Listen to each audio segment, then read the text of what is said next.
الحمدللہ رب العالمین والصلاة والسلام علی رسولہ الکریم وعلی آلہ واصحابہ اجمعین اما بعد فاعوذ باللہ من الشیطان الرجیم بسم اللہ الرحمن الرحیم ان اللہ وملائکتہ یصلون علی النبی یا ایہا الذین آمنوا صلوا علیہ وسلموا تسلیما اللہم صل علی سیدنا مولانا محمد وعلی آل سیدنا مولانا محمد مبارک وسلم۔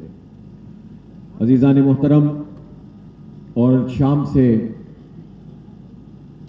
کے الیکٹرک کے ہیڈ آفس پہ یہاں دھرنے پہ موجود میرے بھائیوں، دوستوں، سول سوسائٹی کے میرے بہت ہی عزیز دوستوں، آپ نے آج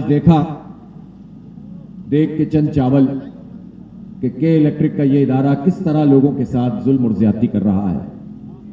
پہلے خود کنڈا سسٹم، ان کا عملہ کچی آبادیوں کے اندر پورا اس کو سسٹم بناتا ہے، پورا دھندا چلتا ہے، اور پھر اس کے بعد جب میٹروں کی بات آنا شروع ہو جاتی ہے تو لاکھوں روپے کے بل دے دیتے ہیں، اور پھر لوگ اپنے یہ بل لے کر گھومتے رہتے ہیں اور کوئی ان کا پوچھنے والا نہیں ہوتا، اور اس کے نتیجے میں پھر ہوتا کیا ہے کہ ان پر قسطیں باندھ دی جاتی ہیں، اور یہ قسطیں ادا کر سکتے ہیں یا نہیں کر سکتے، ہر صورت میں انہیں کچھ نہ کچھ کرنا پڑتا ہے۔ اور آپ سوچ سکتے ہیں کہ ایسی صورتحال کی جس میں ویسے ہی مہنگائی مار رہی ہے، بے روزگاری بڑھ رہی ہے، اور کوئی ریلیف عوام کو نہیں مل رہا ہے، ایسی صورتحال میں یہ کے الیکٹرک کے بل کہاں سے لوگ ادا کریں گے، کس طرح سے جئیں گے؟ یہ ایسا ظلم ہے کہ جس کے حوالے سے کوئی ادارہ ایسا نہیں ہے کہ جہاں جا کر لوگوں کو ریلیف ملے۔ پورے شہر کراچی میں 3 کروڑ سے زائد لوگوں کے لیے نیپرا کا ایک آفس ہے، وہ بہادر آباد پہ ہے، اور آپ جائیں وہ 100 گز کا آفس بھی نہیں ہے، 100 گز کا آفس بھی نہیں ہے، اور اس آفس میں 29.5 لاکھ صارفین کے لیے کہتے ہیں کہ بندوبست موجود ہے۔ لوگ کس طرح جو ہے وہ اپنے مسئلوں کو حل کر سکتے ہیں؟ جماعت اسلامی نے اسی لیے اپنے دفتر میں کے الیکٹرک کے حوالے سے ایک ڈیسک قائم کی۔ جن لوگوں کے اوور بلنگ کے مسئلے ہوتے ہیں، پریشانیاں ہوتی ہیں، وہ آتے ہیں جماعت کے دفتر میں یا اپنے مقامی دفتروں میں لوگوں سے، جماعت کے لوگوں سے، پبلک ایڈ کمیٹی کے لوگوں سے رابطہ کرتے ہیں، اور ہم ان کے لیے ایک راستہ ان کو بتاتے ہیں، ایک کراسپونڈنس کرتے ہیں، ایک لمبی قانونی جنگ ہوتی ہے، اور الحمدللہ اس کے بعد لوگوں کو کامیابی مل جاتی ہے اور ان کے بل کم ہو جاتے ہیں۔ لیکن ظاہر ہے کتنے لوگوں کو ہم ایڈریس کر سکتے ہیں؟ دفتر تو اس کا متبادل نہیں ہے کہ جو پورا ادارہ اربوں اور کھربوں روپے جس کا ٹرن اوور ہو، اور وہ ادارہ جو ہے وہ لوگوں کو اسی طرح سے ذلیل و خوار کرتا رہے اور کوئی پوچھنے والا نہ ہو، آئی بی سیز میں لوگوں کو دھکے ملتے رہیں۔ تو اس لیے اس بات کی شدید ضرورت ہے کہ یہ جو ظلم ہے اس کے خلاف آواز منظم کی جائے، متحرک ہوا جائے، اور اپنی اس مزاحمت کو بڑھائی جائے جو آپ یہاں پر انجام دے رہے ہیں۔ میں آپ سب لوگوں کو خراج تحسین پیش کرتا ہوں کہ آپ نے آج اپنی ساری مصروفیات چھوڑ کر، آج ویکینڈ ہے، سب کے پاس جو ہے وہ مصروفیات ہوتی ہیں، سب کے بیوی بچے ہیں، گھر والے ہیں، لیکن آپ سب کو چھوڑ کر کراچی کے لوگوں کے مسائل کے حل کے لیے اگر آج یہاں ہیڈ آفس پر بیٹھے ہوئے ہیں تو انشاءاللہ اللہ کی بارگاہ میں آپ کا یہ دھرنا قبول ہوگا انشاءاللہ تعالی۔ اور جد و جہد کبھی رائے گاہ نہیں جاتی ہے، جد و جہد تو ہمیشہ اپنے لیے راستہ متعین کرتی ہے، اور جد و جہد اور مزاحمت اس کا تو معاملہ یہ ہے کہ اگر جیت گئے تو کیا کہنا، ہارے بھی تو بازی مات نہیں، اس میں شکست نہیں ہوتی، اس میں کامیابی اور فتح ہوتی ہے۔ اس لیے کہ اللہ کے ہاں ہم سے پوچھا جائے گا کہ جب لوگوں کو اس طرح سے پریشان کیا جا رہا تھا تو تم کیا کر رہے تھے؟ جب ہم یہ کہہ سکیں گے کہ ہم نے احتجاج کیا، ہم نے دھرنا دیا، ہم نے آواز بلند کی، تو انشاءاللہ تعالی آپ کا یہ عذر اللہ کی بارگاہ میں قبول ہوگا۔ اور جو لوگ ظلم کے خلاف اٹھ کر کھڑے نہیں ہوتے اور سمجھتے ہیں کہ ہم جو ہیں وہ بس ٹھیک ہے، ہم دین کے دوسرے مذہب کی دوسری چیزیں پوری کر رہے ہیں، دنیا کے اندر ظالم جو ہے وہ مظلوموں کا استحصال کرتے رہیں، قتل مقاتلہ کرتے رہیں، ان کی زمینوں پہ قبضہ کرتے رہیں، ان کو لوٹتے رہیں، ایک حکمران طبقہ ہو جو مراعات یافتہ طبقہ ہو اس کے لیے ساری سہولتیں ہوں، اور جو عوام ہو اس کے لیے کوئی سہولت نہ ہو، تو اللہ کے ہاں ہم سب کو فردن فردن جواب دینا پڑے گا کہ اس پورے ظلم کے نظام کے خلاف آپ نے کیا آواز بلند کی۔ ہو سکتا ہے کہ ہم اپنی نمازوں کو پیش کریں، اپنے روزوں کو پیش کریں، اپنے حج اور زکوٰۃ کو پیش کریں، تو اللہ تعالیٰ کی طرف سے ہم سے یہ سوال ہو کہ نماز تو تم پر فرض تھی، تم نے ادا کر دی، روزے تم نے رکھ لیے، حج کی تمہیں استطاعت تھی تم نے کر لیا، اور زکوٰۃ تمہارے مال میں لگتی تھی تو اللہ کی طرف سے ایک طرح کا یہ تمہارے اوپر ٹیکس تھا وہ تم نے ادا کر دیا۔ لیکن صرف اس سے تو مسئلہ حل نہیں ہوتا، تمہیں تو زمین میں اللہ کی نیابت کے لیے بھیجا گیا تھا، ظلم کے نظام سے نجات دلانے کے لیے لوگوں کو بھیجا گیا تھا، عدل کی بالادستی اور حق کے نظام کو غالب کرنے کے لیے بھیجا گیا تھا۔ جب یہ حق غالب نہیں تھا اور ظلم اور فساد موجود تھا تو تم لوگ کیا کر رہے تھے؟ تو آپ سوچ سکتے ہیں کہ ہم وہاں پر کیا عذر پیش کریں گے۔ ہمارے رسول پاک صلی اللہ علیہ وآلہ وسلم جس نے تمام مظالم کو ڈھا کر اور ظلم کے پورے سسٹم کو ایک طرف کر کے حق کا سسٹم قائم کیا اور ہمارے لیے اس نظام کو چھوڑ کر گئے، تو ان کا سامنا ہم کیسے کر سکیں گے؟ اس لیے میرے بھائیوں، جب آپ ظلم کے خلاف جد و جہد کریں، جب آپ ناانصافی کے خلاف اٹھ کر کھڑے ہوں اور حق کی بنیاد پہ کھڑے ہوں، کسی تعصب کی بنیاد پر نہیں، لسانیت کی بنیاد پر نہیں، نفرت کی بنیاد پر نہیں، بلکہ سب لوگوں کو حق اور انصاف کی بنیاد پر، مظلوموں اور محروموں کو جمع کر کے ظالموں کے خلاف ان کو سفارہ کرنے کی جد و جہد کریں، تو یہ سوچ کر کریں کہ انشاءاللہ اللہ تعالیٰ ہماری اس جد و جہد کو قبول کرے گا اور جنتوں میں ہمارے لیے اعلیٰ مقام عطا کرے گا۔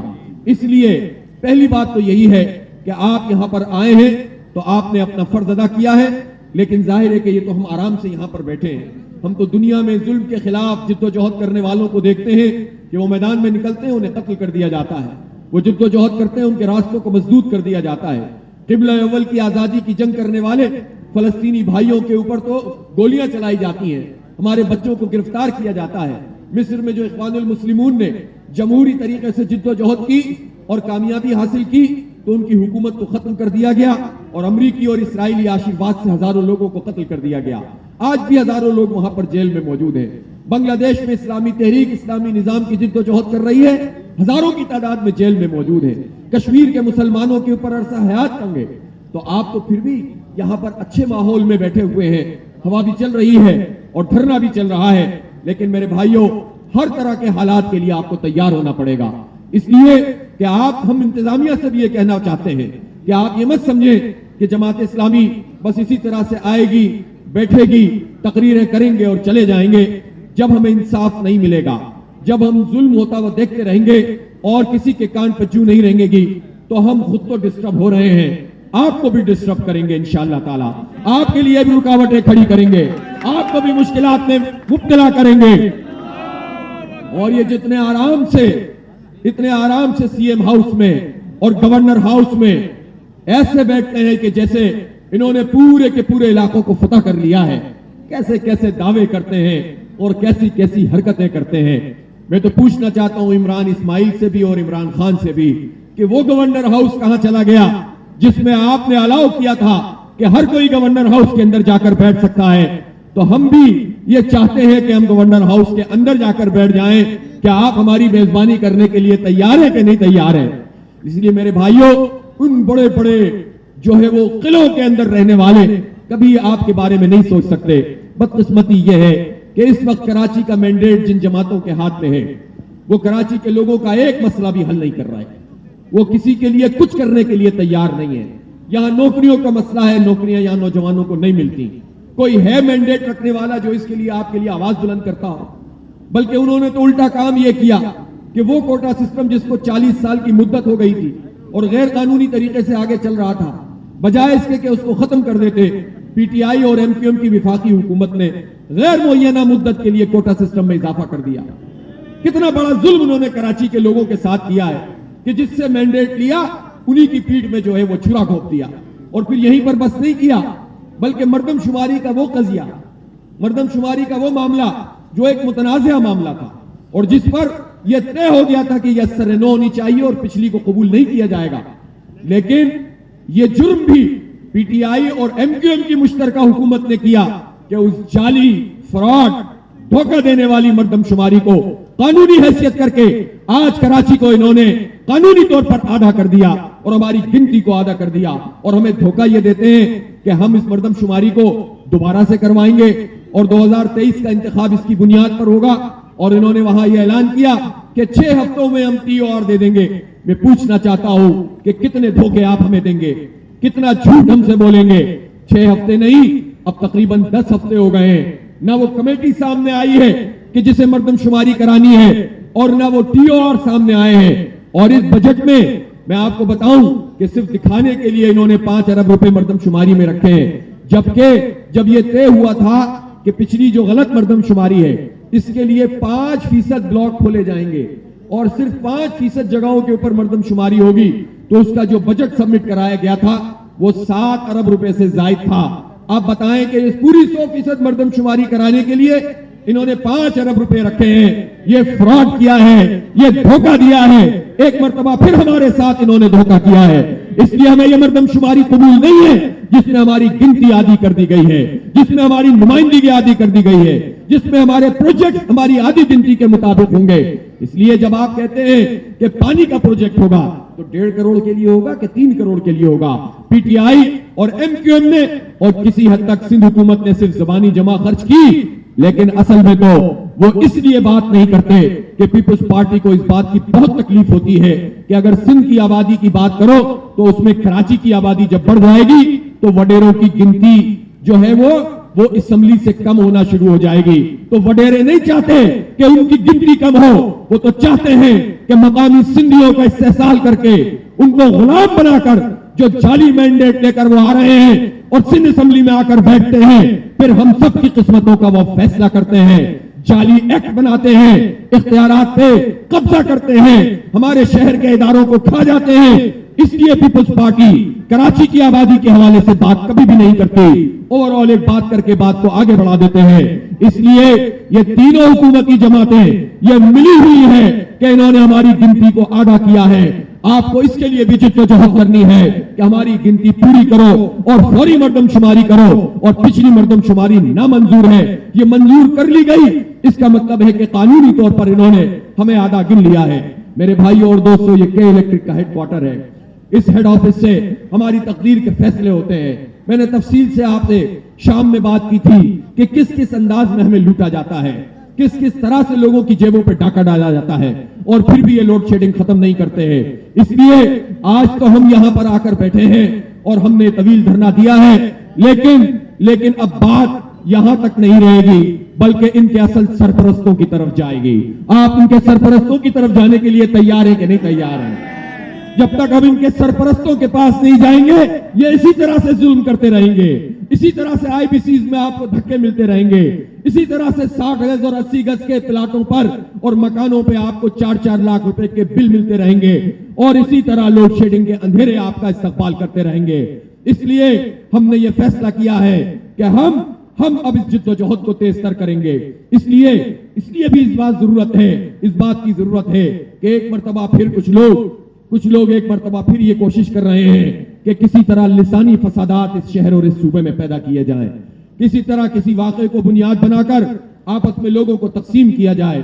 اور میں عوام کو خراج عقیدت پیش کرتا ہوں کہ جنہوں نے بڑے دکھ اٹھائے ہیں, 35-40 سال اس آگ میں ہم جلتے رہے ہیں, ہمیں ایک دوسرے کا دشمن بنایا گیا, ہمیں ایک دوسرے سے لڑوایا گیا, سندھی کو مہاجر سے, مہاجر کو سندھی سے, پختونوں سے, پنجابیوں سے, بلوچوں سے, اور اسی طرح مختلف قوموں کے اندر ہمیں تقسیم کر کے ایک پورا طبقہ جو سب اکٹھے ہوتے ہیں, سب مل کر فیصلہ کرتے ہیں, سب مل کر زمینوں پہ قبضہ کرتے ہیں.